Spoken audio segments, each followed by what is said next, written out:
How a Hitman Saved Gucci from Bankruptcy. One way to tell anyone you are wealthy without opening your mouth is through what you wear, and of course your accessories. Gucci brand is one of the many brands that scream wealth so loud for even the deaf to hear. But did you know this giant fashion brand went bankrupt at some point? In this video, we will reveal all the secrets of Gucci that not so many people know. So watch this video till the end to find out. And don't forget to like this video. The founder of this luxury brand Gucci was born on March 26, 1881 to a family of humble straw hat makers in Florence, Italy.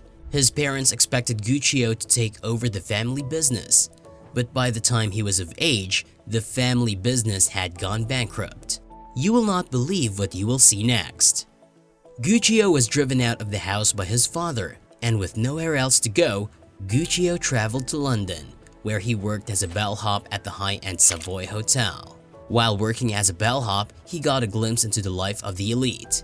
He would load and unload the luggage of the wealthy, and that way he learned about their tastes in fashion, fabric, quality, and traveling conditions. Gucci further experienced a luxury lifestyle when he worked for the company des Wagons, a company specializing in upscale travel leisure.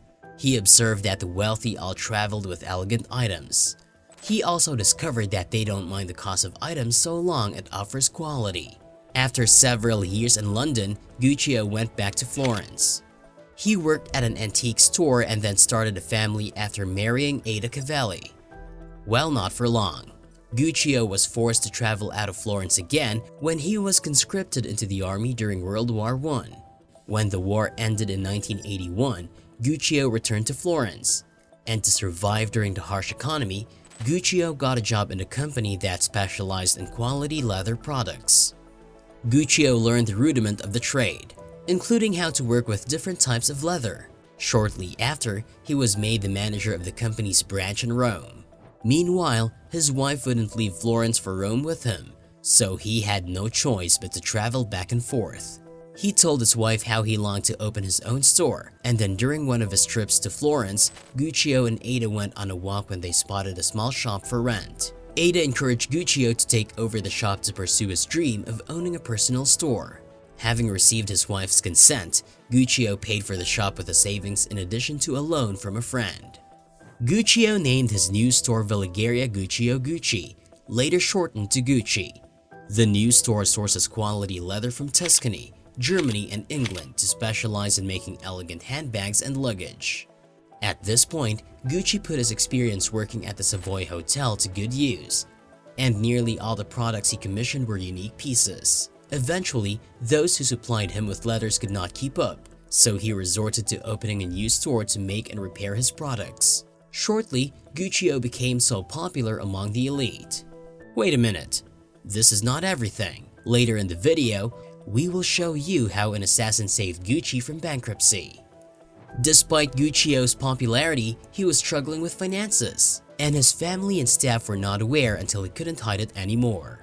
He ran into a huge debt following his inability to pay back the leather suppliers who let him buy goods on credit. Eventually, he did one thing he dreaded the most. Gucci assembled his family and staff to inform them about closing down the store.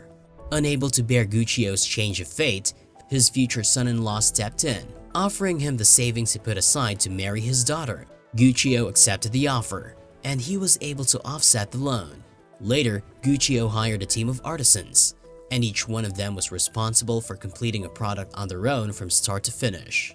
As Gucci's business began to thrive, Italy's leadership changed, and several sanctions were imposed on the country. Because of the change, Gucci could no longer source materials. To save his shop from closing the second time, he took a chance by making new products such as handbags and luggage with both canvas and leather. He expanded the focus of his products into accessories such as wallets, belts, and shoes. Meanwhile, Aldo, one of Gucci's sons, was already thinking bigger.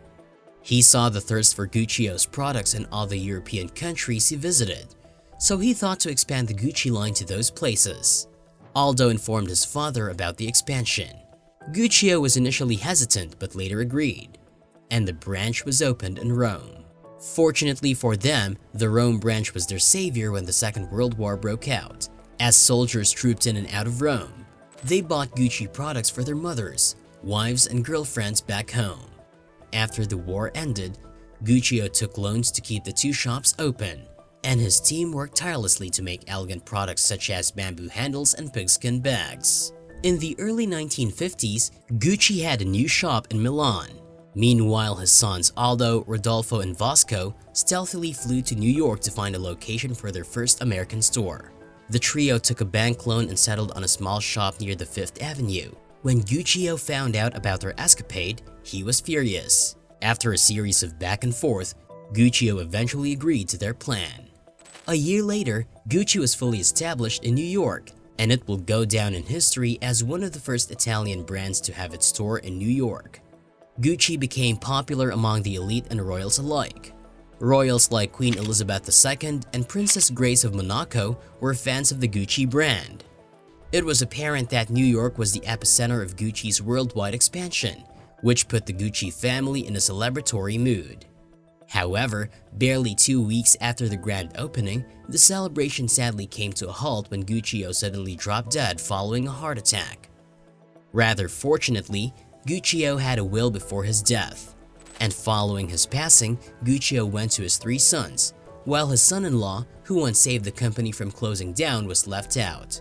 Guccio's daughter Grimalda tried to fight for his husband's right in the business, but her effort yielded no result. However, the 3 brothers continued to manage the business. Over the next few years, Gucci expanded to different countries and dabbled in making clothes, perfumes, and watches. 2 years after the launch of their new range, Vasco passed away from cancer, and his share was given to his wife Maria, since he had no children. Meanwhile, Aldo and Rodolfo bought Maria out and split the shares 50-50.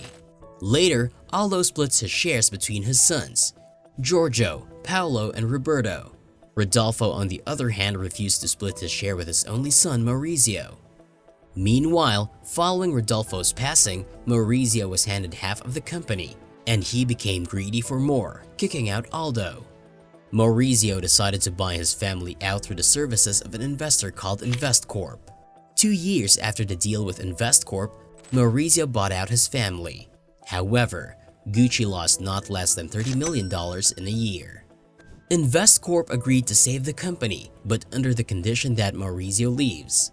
Maurizio eventually walked away.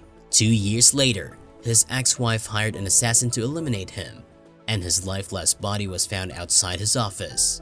InvestCorp was left to continue Gucci's legacy through its new creative director, Tom Ford. Tom changed the face of Gucci, and it became prominent in Hollywood. The success spiked Gucci's profit to more than $1 billion a year. Today, Gucci is worth close to $16 billion and popular across age grades. Today, at an estimated $15.9 billion, Gucci is one of the fastest growing brands in the world, with the help of an assassin who saved the brand from bankruptcy. Don't forget to like this video and subscribe to this channel for similar videos.